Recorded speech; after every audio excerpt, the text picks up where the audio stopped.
To je prosím klobouk kouzelníka Pokustóna a v něm bydlí dva králíci, Bob a Bobek. Jenže tomu se nikdy z vyhřátého klobouku nechce.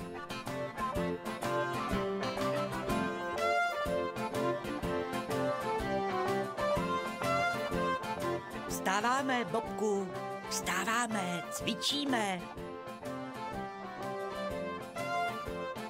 Teda, ty seš dneska nějakej ostrej, Bobe. Bobe! Bobku!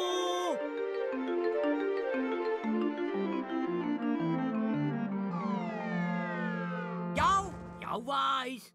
Hele, Bobe, tady se chystá nějaká show. Poslední lupeny za babku na tuhle mimořádnou oslavu sportovní zdatnosti a rytířského klání. Netlačte se, na každého se dostane. Tak tohle si nesmíme nechat ujít, no jo? Ale kde teď narychlo seženeme nějakou babičku, Bobe? Prosím tě, nebuď za každou cenu vtipnej, Bobku. Tak mládenci, bez lupenů se dovnitř nedostanete. A máš to.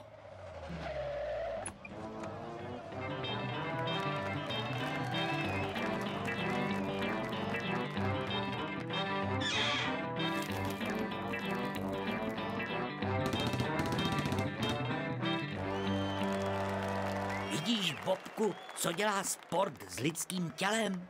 No to teda zírám. A dá se to léčit? Už zase vtipkuješ? A už mlčím.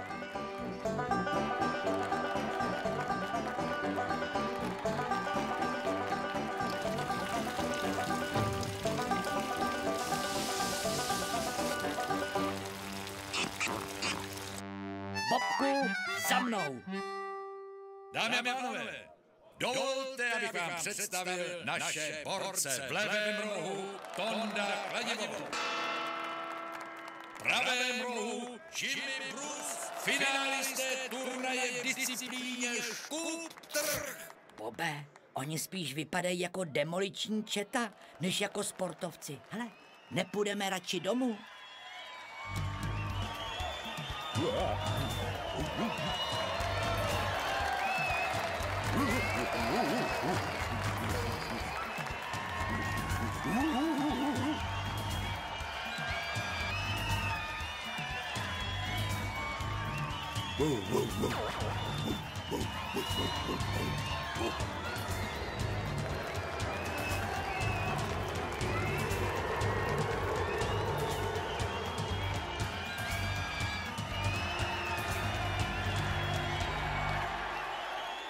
Bobku, mám obavy, že jsi měl pravdu.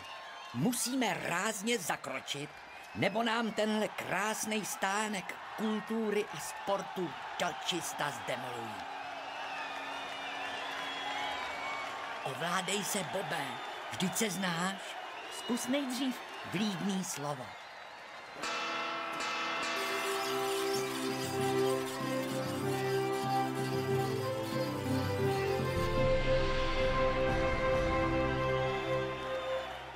Jedna, dvě, tři. Hele, lidi, občané!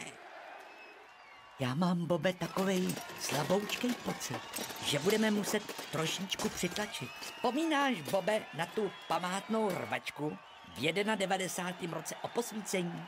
To bylo. Tenkrát zasahovali 4 hasičský sbory.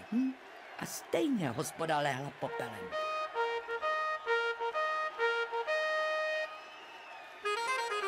Ono není nad pořádnej špric.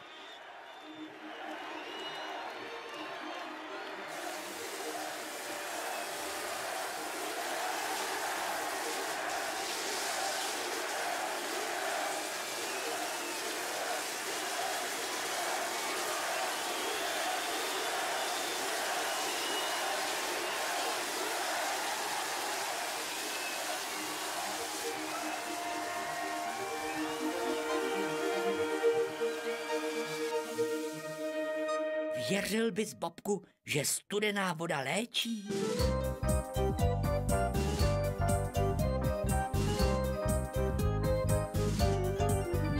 Hele, Bobe, nebyla ta voda moc studená?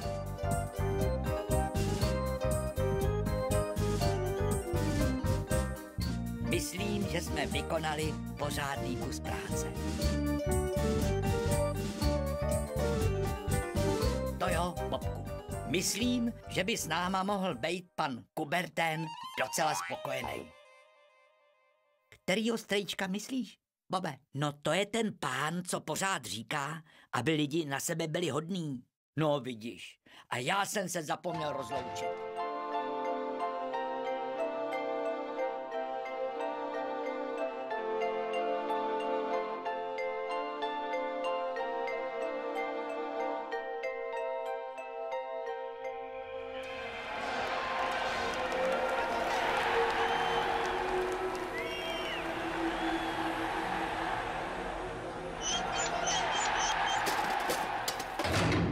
Malí děti.